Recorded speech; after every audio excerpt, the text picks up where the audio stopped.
A graça e a paz, povo de Deus. Sou o pastor Vilmar Nunes. Nós estamos estreando aqui o nosso canal da Assembleia de Deus, Ministério Confiando na Palavra. Qual será o conteúdo desse canal?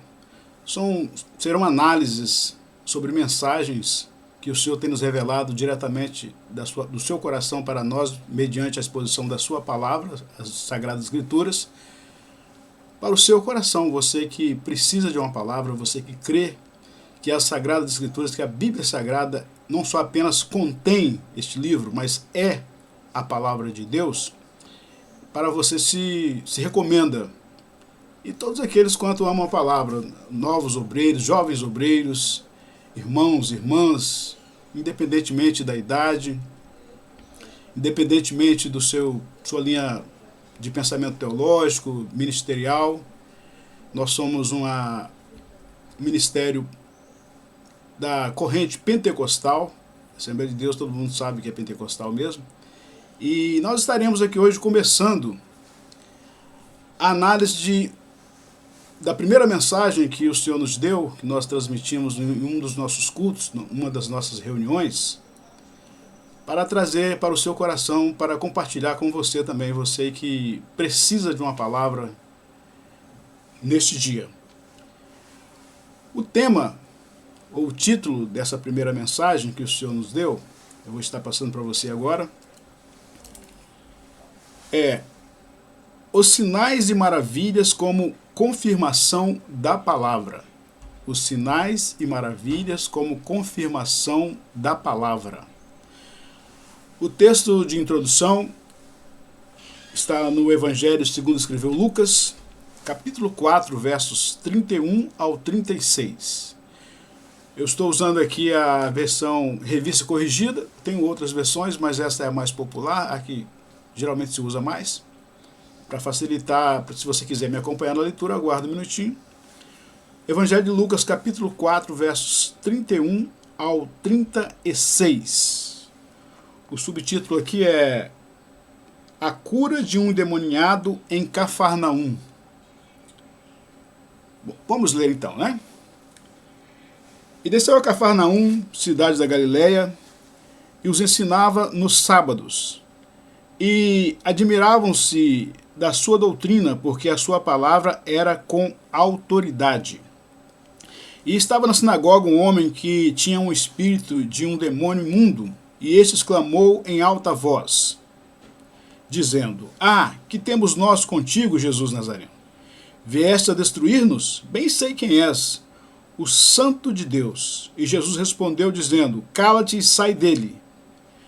O demônio, lançando-o por terra no meio do povo, saiu dele sem lhe fazer mal.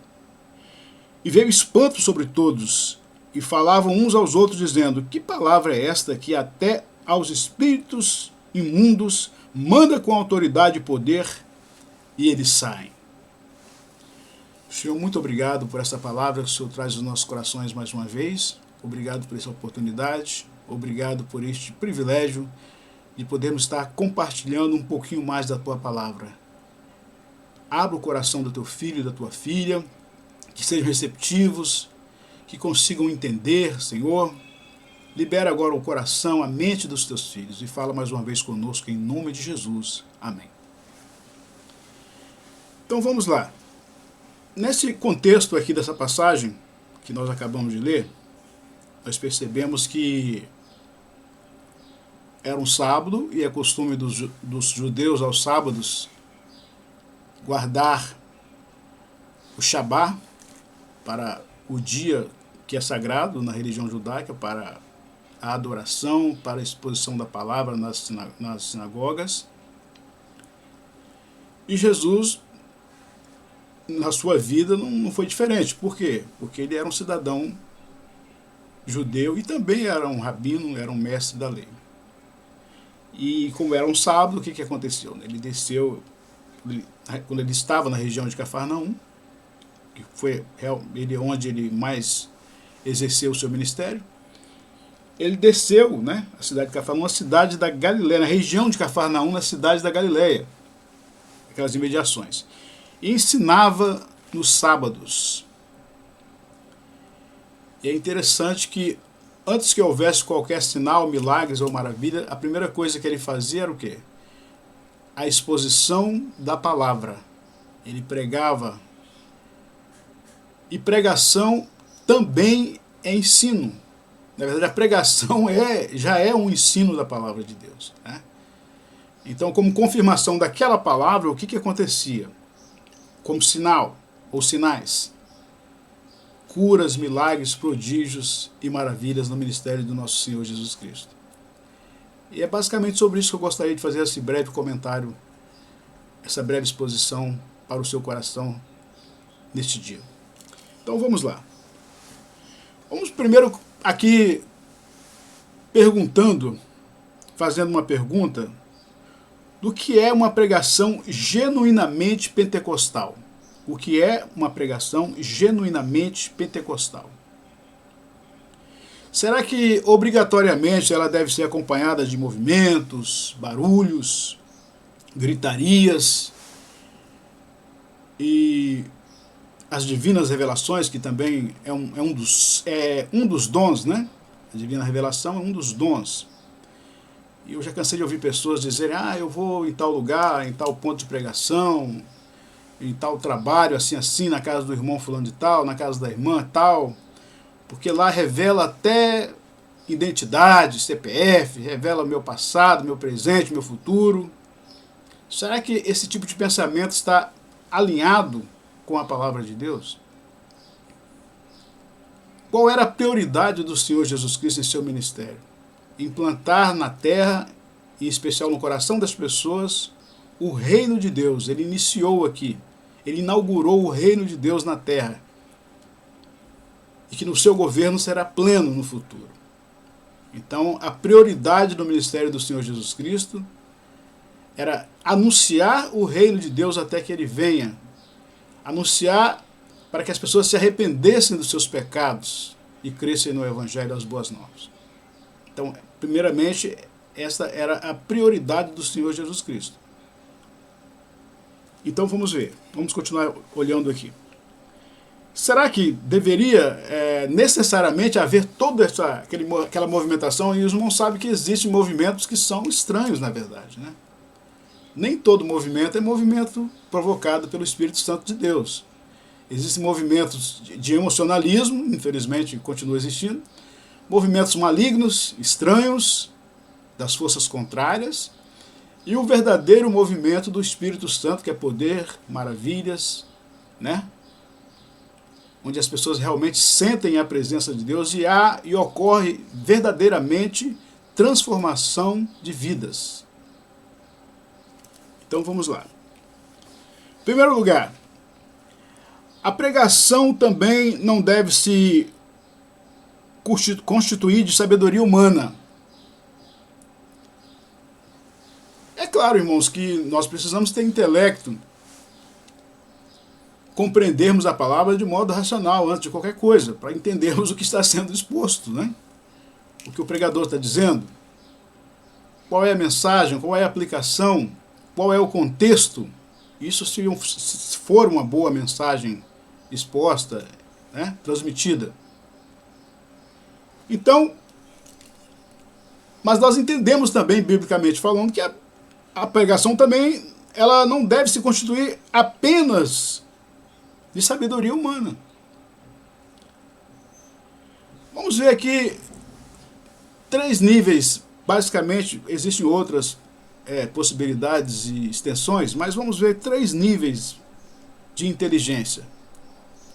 Eu não vou nem citar a famosa, agora atual, a inteligência artificial, que muitos estão falando, só se fala sobre isso, inteligência artificial, da alta tecnologia, do alto avanço das ciências tecnológicas e tudo mais, mas vamos deixar um pouquinho a inteligência artificial para um outro momento, mas vou basicamente passar aqui 3 níveis de inteligências.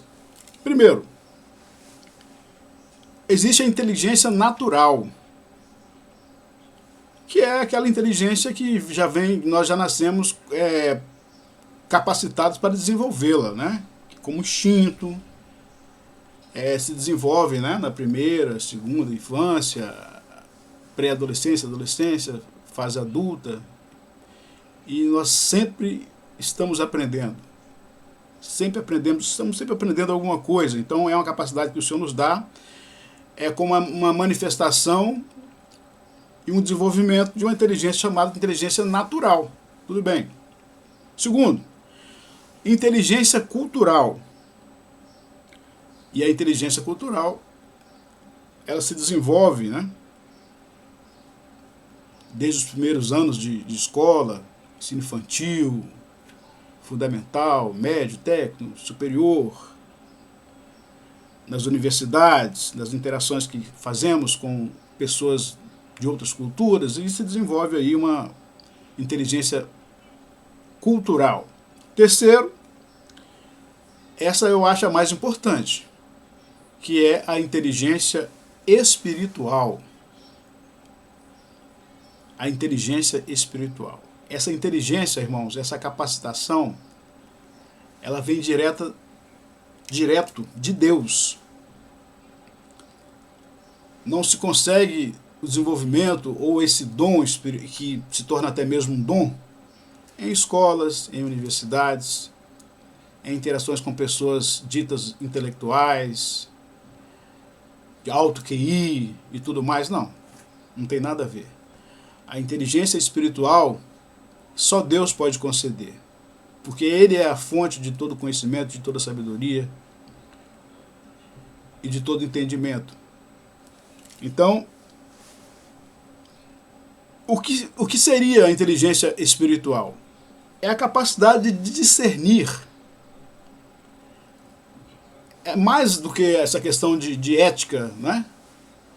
Do correto, do politicamente correto ou incorreto, seja lá o que for. Mas tá muito além de tudo isso, né? Ela se desenvolve, é o discernimento que só Deus pode conceder. E foi exatamente esse o pedido do grande rei Salomão, antes até mesmo de assumir o seu reinado, que foi de muita glória. A primeira coisa para se alcançar a sabedoria espiritual, que é um presente de Deus, é entender que nós somos humanos ilimitados, criaturas feitos filhos por adoção, quando recebemos a Jesus como nosso único e suficiente Salvador,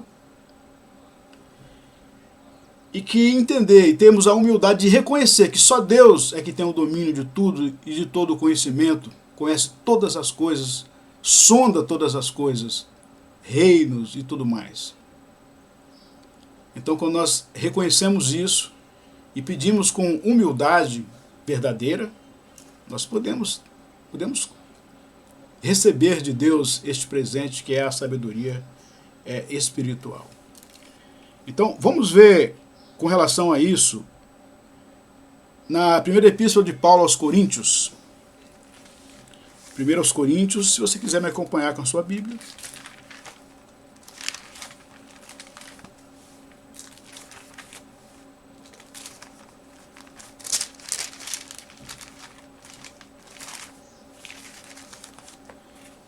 Primeiro aos Coríntios, capítulo 2.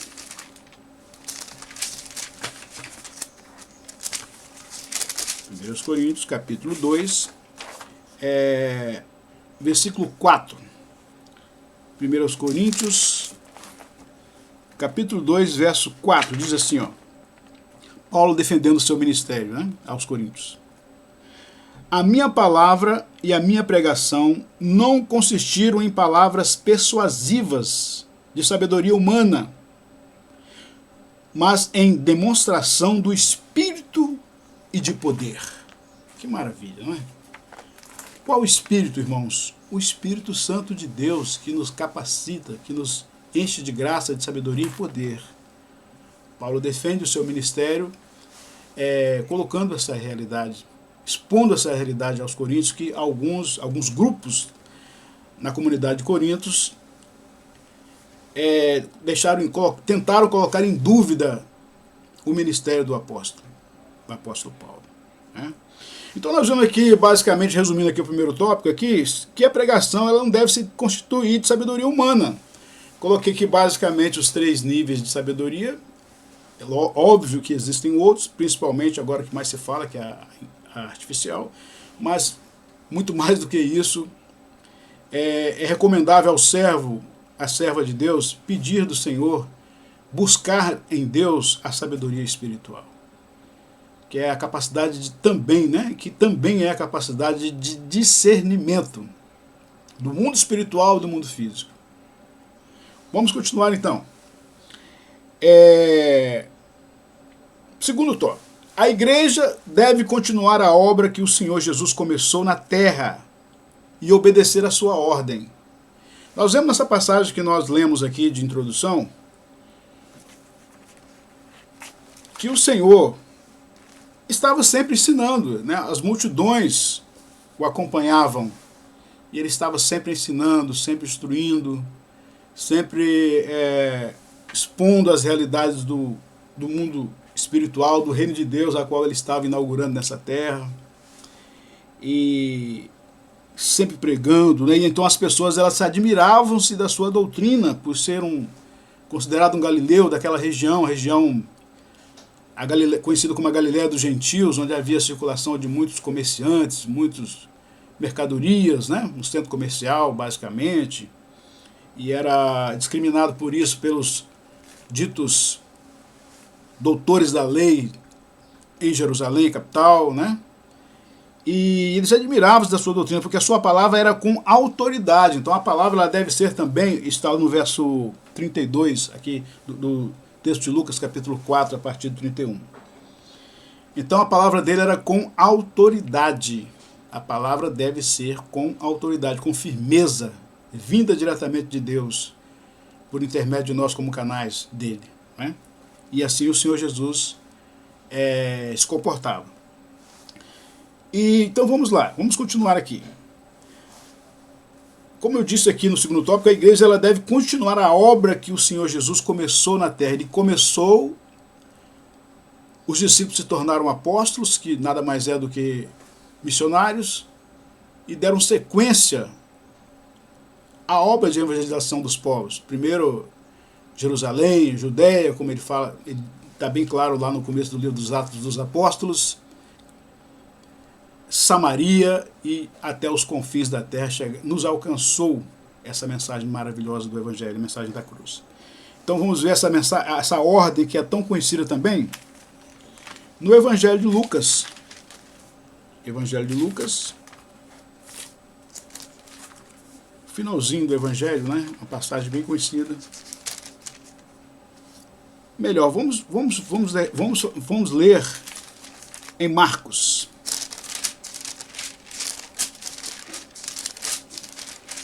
Em todos os finais dos evangelhos, praticamente, existe essa ordem. Mas em Marcos, é um texto bem mais conhecido também. Em Marcos 16, 14 a 20. Ele diz assim, ó, se despedindo, né, após a ressurreição dos seus discípulos.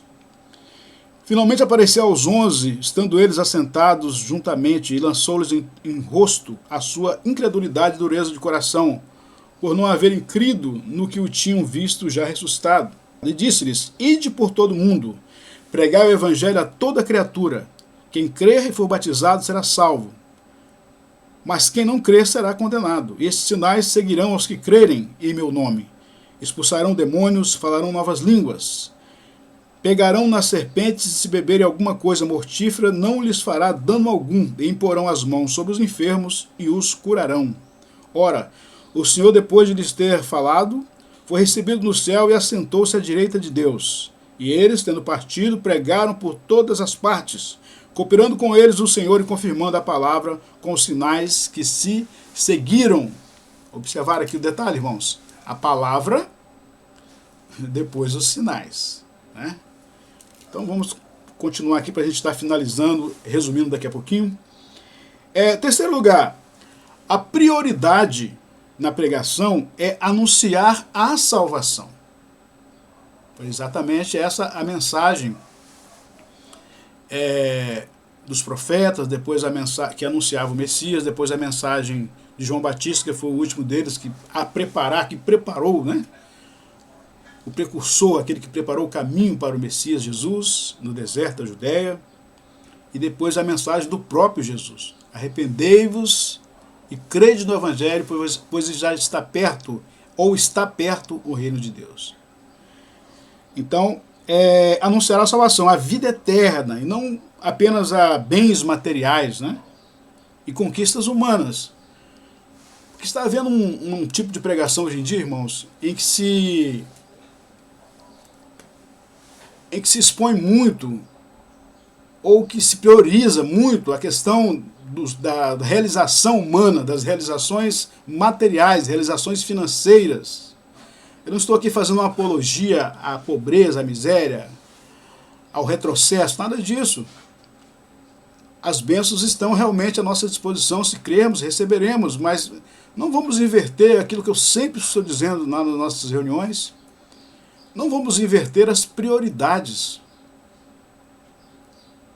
Porque o próprio Jesus lá, quando ele fala sobre a ansiedade das pessoas com o que vai comer, com o que vai vestir, com o amanhã, como é que vai ser, o que vai acontecer, os problemas de saúde, ele fala bem claro num versículo bem conhecido, no capítulo 6 do Evangelho de Mateus, verso 33, mas buscai em primeiro lugar o reino de Deus e a sua justiça, e todas as demais coisas vos serão acrescentadas. Então nós não podemos inverter a ordem das coisas no mundo espiritual. Porque você corre o risco de, enquanto estiver preocupado demais com as coisas dessa vida, se esquecer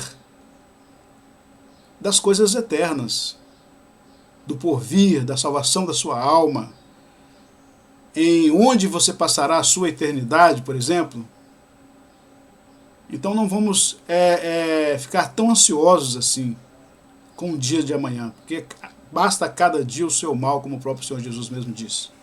Então a prioridade da palavra, da pregação do Evangelho não é autoajuda, não é oba-oba, mas sim proclamar a realidade e a salvação, a verdade da salvação, e também da condenação, do céu e também do inferno. Nós podemos ver isso no Evangelho de Mateus. Vamos dar uma olhadinha no Evangelho de Mateus. Eu gosto de mostrar os textos, as referências, para você ter uma compreensão melhor, né? Mateus, no famoso sermão escatológico, o sermão profético, o Senhor Jesus fala do princípio de dores, ou das dores. Nós vemos aqui mais para o final, os versículos 37 a 39 de Mateus capítulo 24. Ele está dizendo assim, ele continua exortando sobre a vigilância, né? Então ele fala: e como foi nos dias de Noé, assim será também a vinda do Filho do Homem. Porquanto assim como nos dias anteriores ao dilúvio comiam, bebiam, casavam e davam-se em casamento, até ao dia em que Noé entrou na arca. E não o perceberam, até que veio o dilúvio e os levou a todos. Assim será também a vinda do Filho do Homem. Só essa pequena passagem aqui, esse pequeno texto, já daria uma mensagem substancial, né? Mas eu estou colocando essa referência para os irmãos entender que, por mais que tenham passado tantos milênios de história da humanidade, desde o dilúvio, em que as primeiras civilizações todas pereceram nas águas do dilúvio, nós que cremos na palavra de Deus, acreditamos que isso realmente ocorreu, as pessoas estavam preocupadas apenas em comer, em beber, em casar, em dar-se em casamento, em satisfazer os desejos das suas carnes, seus desejos humanos, né? As suas ambições humanas, até o dia em que Noé entrou na arca. Há quem diga que pode ser até válido a aplicação de entender, espiritualmente falando, que a arca hoje é um símbolo, a arca é um símbolo da própria igreja, né? Que recebe as pessoas para participarem do reino de Deus e alcançarem, por intermédio do sacrifício de Jesus, a salvação das suas almas. A igreja é uma agência, é a agência salvadora do mundo, né? É o instrumento de Deus em Jesus. Mas os irmãos percebem isso, né? Quarto lugar e último, para a gente estar concluindo, o Senhor se manifestou para desfazer as obras do diabo. Nós percebemos isso no primeiro texto que nós lemos na introdução. Olha só o que aconteceu lá. Ó. Vamos voltar lá para Lucas, o texto de introdução, né? Vamos voltar para Lucas capítulo 4.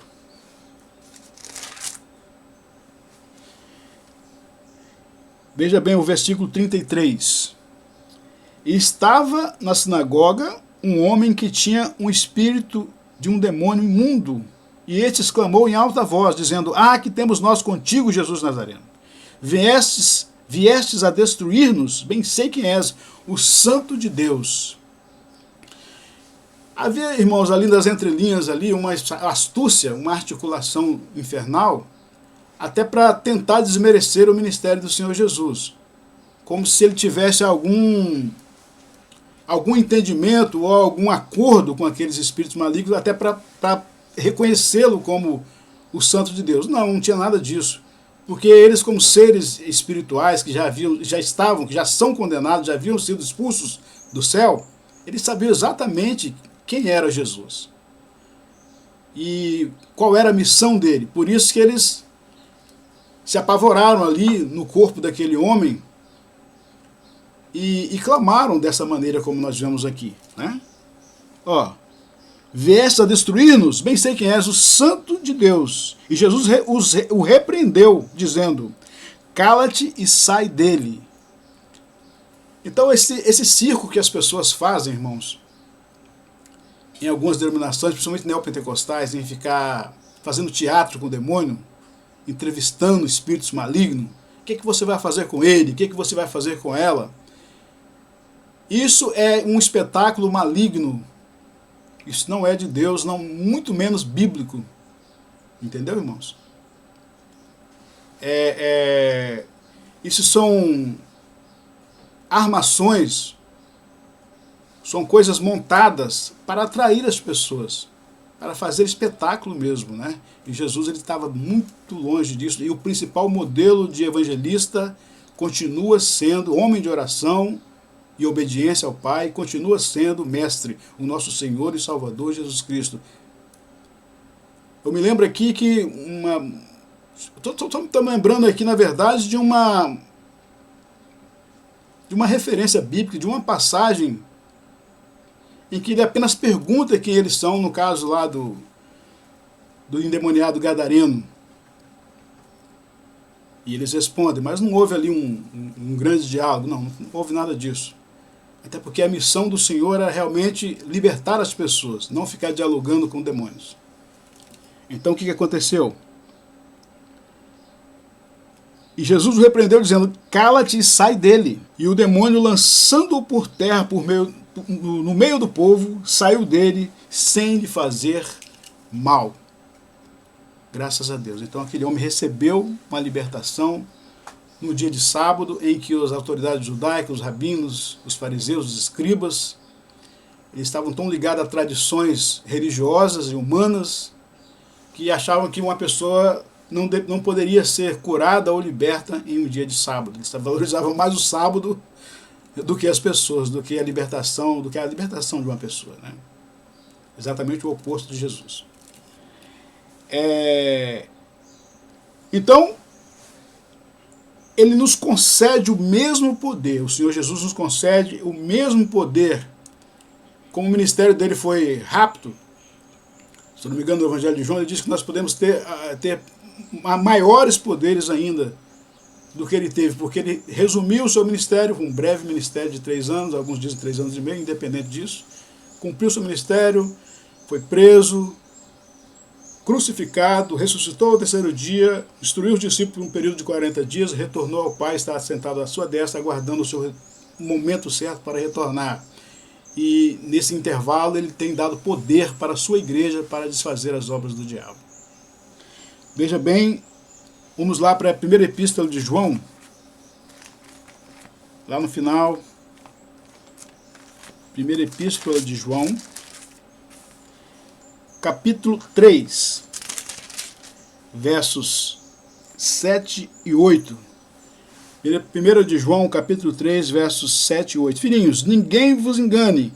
Quem pratica justiça é justo, assim como ele é justo. Quem pratica o pecado é do diabo, porque o diabo vive pecando desde o princípio. Para isto o Filho de Deus se manifestou, para desfazer as obras do diabo. Né? O Senhor Jesus se manifestou em carne, cumpriu o seu ministério para desfazer e desfez as obras do diabo. Então, concluindo, toda manifestação física ou espiritual, ou até mesmo emocional, né? Ela deve ser analisada à luz da Bíblia. Analisada à luz da Bíblia. Alguém pode dizer, mas foi Deus que falou, é de Deus, é de Deus, é de Deus. Nem tudo é de Deus, meus irmãos. Vamos analisar à luz da Bíblia, se aquela afirmação, se aquela profecia, se aquele estudo, se aquela orientação, se aquela palavra tem respaldo ou tem base bíblica. Se não tiver base bíblica, saia fora, porque não é de Deus. Então, em última análise, qualquer manifestação ela deve estar em conformidade com a palavra de Deus, que é a nossa única regra de fé e prática, a nossa bússola, a palavra de Deus. Para finalizar, então deve ser analisada à luz da Bíblia. João, agora não é a epístola, né, mas o Evangelho de João. Evangelho de João, capítulo 5, apenas o verso 39. Isso aqui é uma ordem, é um conselho e uma ordem do próprio Senhor Jesus Cristo para nós. Examinai as Escrituras, porque vós cuidais ter nelas a vida eterna, e são elas que de mim testificam. O Senhor Jesus ele é apresentado de maneira, não vou dizer oculta, né? Ou nas entrelinhas, ou simbólica, ou figurativa, não. Mas ele é apresentado em alguns aspectos, que seria uma outra mensagem. No Antigo Testamento, ele é apresentado em sua encarnação no Novo Testamento, e toda a palavra se resume na sua obra, na salvação de Deus por intermédio do Senhor Jesus Cristo. Ele é anunciado pelos profetas, a sua vida pelos profetas na Antiga Aliança, no Antigo Testamento, e essas profecias se cumprem na sua pessoa, em seu nascimento, no Novo Testamento. Então o texto áureo, ou seja, o texto mais visível e mais claro está no Evangelho de João, capítulo 3, versículo 16, que a maioria dos cristãos já de muito tempo de caminhada já sabem de cor, que é o resumo de todas as Escrituras, tanto a antiga como a nova. Porque Deus amou o mundo de tal maneira que deu seu Filho unigênito para que todo aquele que nele crê não pereça, mas tenha a vida eterna. Amém? Então, basicamente é isso, irmãos. Essa é a primeira análise que nós fazemos aqui. Nós estaremos fazendo aqui, querendo Deus, uma série de análises sobre todas as mensagens que o Senhor tem nos dado, tem nos revelado por intermédio da missionária Elis, né? Às vezes me revela também, mas tudo isso com base na palavra, com referências bíblicas, para que você entenda, tenha um entendimento melhor da importância e da verdade do Evangelho. É lógico, eu tento simplificar da melhor maneira possível, para que todos consigam entender que Jesus, ele era e é a própria palavra encarnada, o verbo de Deus que se fez carne e habitou entre nós. Ele é a própria sabedoria encarnada. Mas ele falava em parábolas. Por que falava em parábolas? Para que todos tivessem condições de entendê-lo. Tanto os mais cultos, como as pessoas mais simples. O aldeão, o agricultor, o pescador. E o Evangelho não é apenas para elites, o Evangelho é para todos. Que o Senhor possa te abençoar e falar melhor ao seu coração. Amém? Então vamos lá, irmãos. Finalizamos aqui a nossa primeira análise. Eu gostaria de orar com você nesta hora. Você que está passando por alguma situação difícil. De repente está no hospital, internado, está na UTI, está na enfermaria. Você que talvez esteja até mesmo em casa, não muito bem de saúde, passando por provações difíceis, servo de Deus, mas está passando por provações, até porque todos nós estamos sujeitos a todo tipo de provação. Mas ela não vem além das nossas forças. O Senhor sempre nos dá o escape, como diz Paulo aos Coríntios, capítulo 10, verso 13. Ele sempre nos dá um escape para que possamos suportar.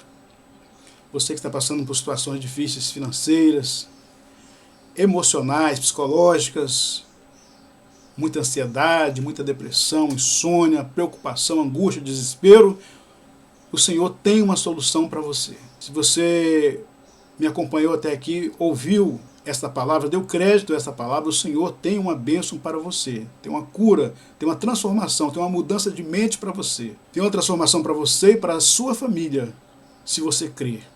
Nós estaremos orando agora em nome de Jesus. Pai, nós te louvamos, nós te bendizemos por este momento, por esta oportunidade maravilhosa, de nessa estreia deste canal, o Senhor nos concede aqui estar podendo falar com o Senhor mais uma vez. Obrigado pela tua palavra, obrigado por ter falado aos nossos corações mais uma vez, por poder compartilhar com os teus filhos, com todas as minhas limitações, a importância da tua palavra, a exposição do Evangelho do Senhor. Entra nessa casa agora, Senhor.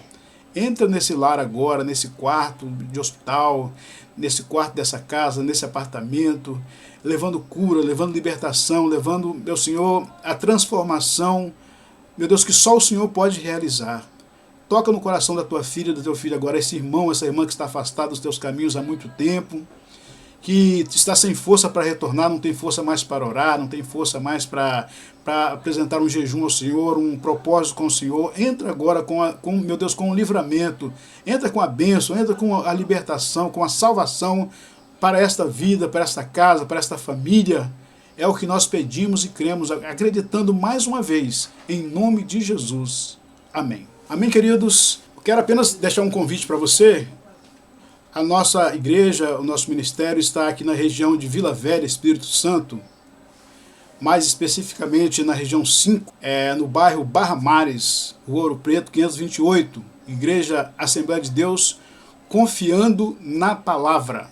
Igreja Assembleia de Deus, Ministério Confiando na Palavra. Você está convidado para participar conosco em nossas reuniões, às terças, às quintas-feiras, trabalho de libertação.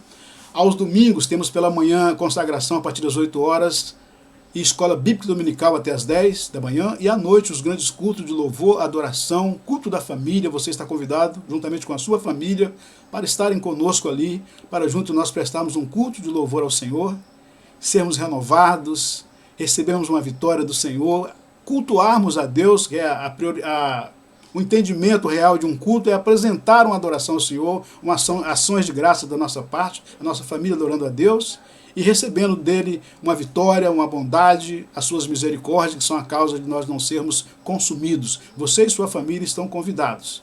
E se você gostou desse primeiro vídeo, não está muito assim, talvez da maneira que você gostaria que fosse, ou pensou que seria, mas basicamente, por enquanto, é isso. E se você gostou, deixa um like, né? Se inscreva e ative as notificações. Amém? Até a próxima. Deus te abençoe.